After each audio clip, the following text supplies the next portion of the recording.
Movie की शुरुआत में हमें एरन नाम के एक लड़के को दिखाया जाता है जो अपने छुट्टियां मनाने के लिए हाइकिंग करने के लिए पहाड़ों पर जाते हैं। एरन जिस जगह पर हाइकिंग करने के लिए जाते हैं वो जगह एकदम वीरान होती है जहां पर कोई भी इंसान नहीं पहुंचता था। जब वो हाइकिंग कर रहा होता है कि तभी उसे वहां पर दो लड़कियां दिखाई देता है जिनका नाम क्रिस्टी और मेगन होती है और ये दोनों लड़की भी अपने रास्ता भूलकर भटक रहा होता है। एरन उन लड़कियों को देखते ही उसके पास जाता है और उनको मदद करने की कोशिश करता है जहाँ पर वो मैप देखकर उन दोनों को रास्ता दिखाता है। उसके बाद एरन भी उन दोनों को गाइड करके आगे बढ़ने लगता है और कुछ दूर जाने के बाद एरन उनसे कहता है कि वो एक ऐसा रास्ता जानता है जिसमें उन दोनों को बहुत मजा आएगा। इतना कहकर एरन उन दोनों लड़कियों को भी अपने साथ दो पत्थरों के बीचों बीच ले जाता है जो कि काफी खतरनाक रास्ता होता है जिससे उन दोनों लड़कियों को काफी डर लग रहा होता है। लेकिन तभी वहाँ पर अचानक एरन नीचे गिर जाता है जिसे देखकर वो दोनों लड़कियाँ काफी घबराया जाता है क्योंकि उन दोनों को लग रहा था कि एरन नीचे गिर गया है। लेकिन तभी नीचे से एरन उन लड़कियों को आवाज देता है और उन दोनों को भी नीचे कूद जाने के लिए कहता है क्योंकि नीचे काफी सारे पानी होता है।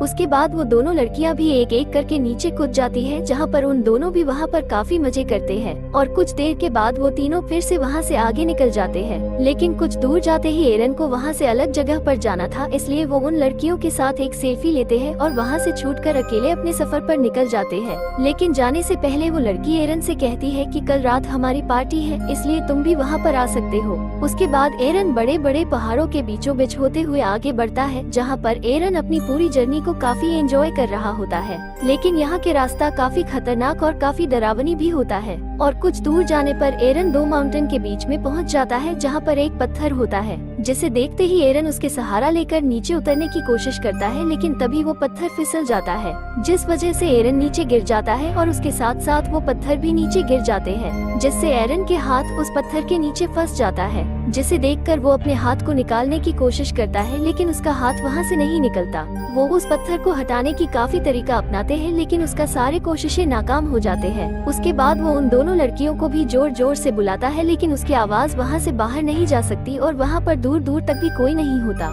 एरन को पता था कि वहाँ पर कोई नहीं आएगा क्योंकि उसने हाइकिंग पर जाने से पहले किसी को कुछ भी नहीं बताया था, इसलिए वो अपने बैग में से हाइकिंग का सारा सामान बाहर निकालने लगता है। उसको वहाँ से किसी भी हाल में निकलना है क्योंकि वो जानता है कि यहाँ पर कई महीनों तक कोई नहीं आएगा। एरन अपने पास हुई सारा सामान देखता है जहाँ पर एक चाकू भी होता है जिसे देखते ही वो उस चाकू की मदद से उस पत्थर को काटने की कोशिश करता है। लेकिन वो पत्थर काफी हार्ड होता है और उसे काफी दर्द भी हो रहा होता है लेकिन फिर भी एरन हार नहीं मानता और वो लगातार उस पत्थर को काटने की कोशिश करता रहता है। लेकिन उसी दौरान उसका चाकू नीचे गिर जाता है जिससे वो जैसे तैसे करके एक लकड़ी की मदद से उस चाकू को उठा लेता है। उसके बाद फिर से वो उस चट्टान को तोड़ने की कोशिश करता है लेकिन उसकी चाकू के धार भी खत्म होने लगी थी। अब देखते ही देखते रात भी हो जाते हैं और एरन को यहाँ पर फंसे हुए भी काफी घंटे हो चुके थे। उसको नहीं पता था कि वो वहाँ से कैसे निकलेगा इसलिए वो अपने हाथ को निकालने की कोशिश करता रहता है लेकिन उससे कोई फायदा नहीं होता और देखते ही देखते वो रात भी बीत जाता है मगर अब तक उसे निकलने का कोई रास्ता नहीं मिला था। एरन को यहाँ फंसे हुए भी 25 घंटे हो गए थे इसलिए वो अपने पास हुई कैमरा को ऑन करके रिकॉर्डिंग करना शुरू करता है जहाँ पर वो बताता है कि उसको यहाँ पर फंसे हुए भी 25 घंटे हो चुका है और किसी को भी नहीं पता है कि मैं यहाँ हाइकिंग के लिए आया हूँ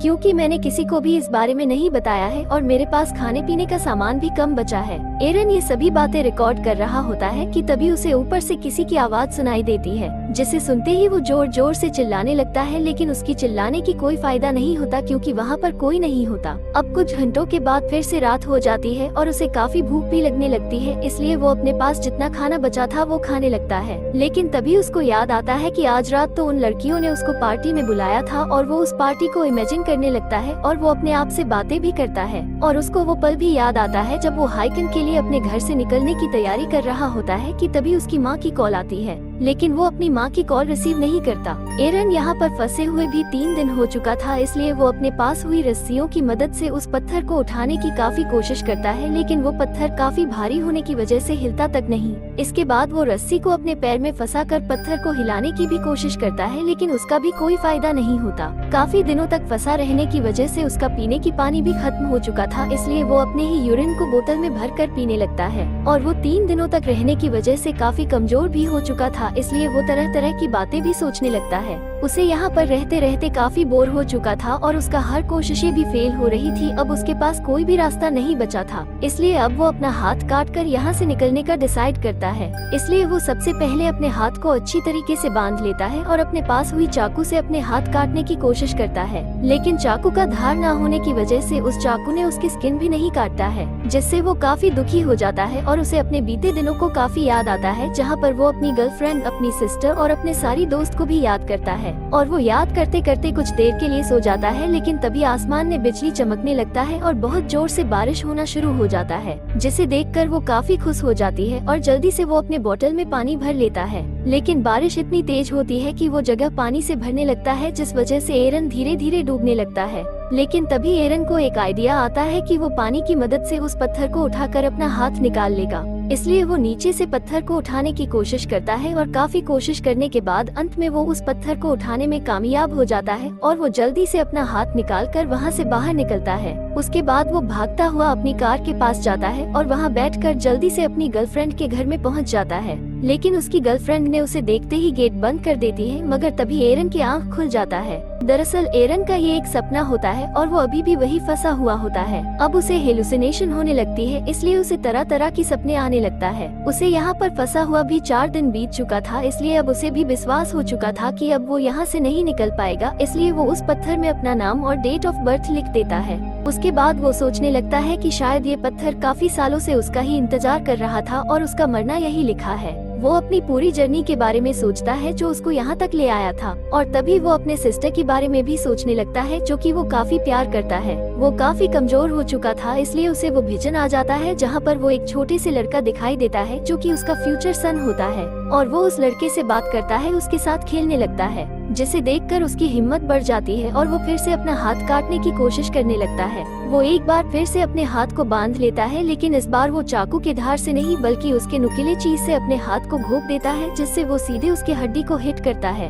उसके बाद वो धीरे धीरे करके अपने हाथ को कट करना शुरू करता है, लेकिन चाकू की धार कम होने की वजह से उसको काफी प्रॉब्लम हो रही होती है। लेकिन फिर भी वो अपने हाथ काटना नहीं छोड़ता, वो लगातार कोशिश करता रहता है और काफी कोशिश करने के बाद फाइनली अंत में वो अपने हाथ को काटने में सफल हो जाता है। वो अपने हाथ को काटकर वहाँ से निकल चुका था। उसके बाद वो जल्दी से उस जगह से बाहर निकलता है और आगे बढ़ने लगता है, और बाहर निकलते वक्त वो देखता है कि वहाँ पर बारिश का पानी जमा होता है, जिसे देखकर वो काफी खुश होता है और जल्दी से वो पानी पी लेता है। उसके बाद वो फिर से आगे बढ़ने लगता है और काफी दूर जाने पर उसे कुछ लोगों दिखाई देता है जो हाइकिंग के लिए यहाँ आया होता है, जिसे देखते ही एरन उन लोगों को जोर जोर से बुलाता है, जिसे सुनते ही वो लोग भी जल्दी से वहाँ पर आ जाते हैं और उसे पीने के लिए पानी देते हैं। उसके बाद वो लोग उसके मदद के लिए पुलिस को कॉल करता है और कुछ देर के बाद उसे मदद करने के लिए एक हेलीकॉप्टर वहाँ पर आ जाता है। उसके बाद उसे उस हेलीकॉप्टर में बिठाकर हॉस्पिटल लेकर जाता है, और तभी सीन शिफ्ट होकर हमें एरन को दिखाया जाता है जो कि एक स्विमिंग पूल में होता है, और तभी उसने वही सोफा देखता है जो उसने माउंटेन में देखा था और वहाँ पर अपने फैमिली को भी देखता है। और कुछ महीने के बाद उसका शादी भी हो जाता है, जहाँ पर उसके एक बेटा भी हो जाते हैं। लेकिन एरन अभी भी हाइकिंग और एडवेंचर चीजें करना नहीं छोड़ता, जहाँ पर वो अभी भी हाइकिंग करने के लिए काफी खतरनाक जगह जाता रहता है। और इसी के साथ ये मूवी भी यहीं पर एंड हो जाती है।